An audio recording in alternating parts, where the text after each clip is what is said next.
আল্লাহ আমাকে যত শীঘ্র সম্ভব নিয়ে আসুক এবং আপনাদের মাঝে যাতে থাকতে পারি, আর কোনোদিন যাতে দেশ ছেড়ে না যেতে হয় সেই তৌফিক আল্লাহ আমাদেরকে দিক।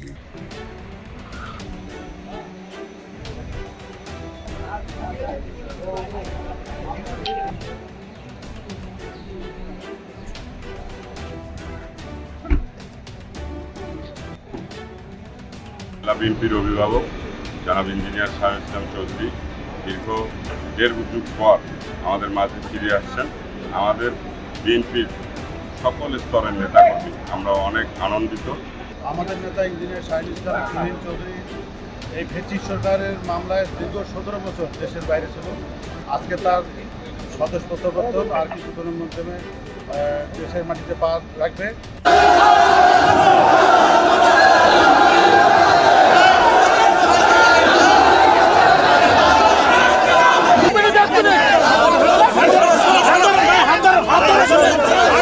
এখানে আপনারা যে কষ্ট করে এসেছেন এজন্য আপনাদেরকে আন্তরিকভাবে ধন্যবাদ জানাই।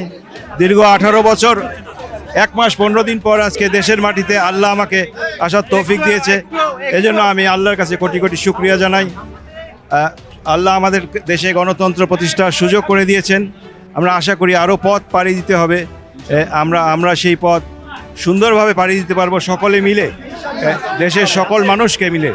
আপনারা যারা অ্যাসোসিয়েশন অফ ইঞ্জিনিয়ার্সে আছেন তারা একত্রিত হয়ে আমরা যাতে অ্যাপকে সুসংগঠিত করতে পারি সেই লক্ষ্যে আমরা ইনশাল্লাহ কাজ করব। নীলফামারী জেলার যারা আছে তাদের উদ্দেশ্যে একই বার্তা আমাদের, যে আমাদের মধ্যে কোনো বিভেদ থাকবে না, আমরা এক হয়ে দলকে সুসংগঠিত করব। আমাদের বিরুদ্ধে অনেক শক্তি, আমাদের নেতার বিরুদ্ধে অনেক শক্তি, আজকে আমরা মিডিয়া ট্রায়ালের মধ্যে পড়ে গেছি। সুতরাং আপনাদেরকে সজাগ হতে হবে, আপনাদেরকে অবগত করতে হবে আমাদের ভালো কাজের কথা, আমাদের খারাপ কাজ সম্বন্ধে নিন্দা করতে হবে এবং ব্যবস্থা নিতে হবে, যেটা আমাদের অ্যাক্টিং চেয়ারম্যান সাহেব নিচ্ছেন। তো আপনারা ভালো থাকেন, সুস্থ থাকেন। আপনাদের সঙ্গে আবার আমরা সুস্থভাবে বসে ইনশাল্লাহ কথা বলবো। আজ আমাদের এলাকাবাসীর সঙ্গে কথা বলবো। তো আল্লাহ হাফেজ, ভালো থাকেন, ধন্যবাদ, আসসালামু আলাইকুম।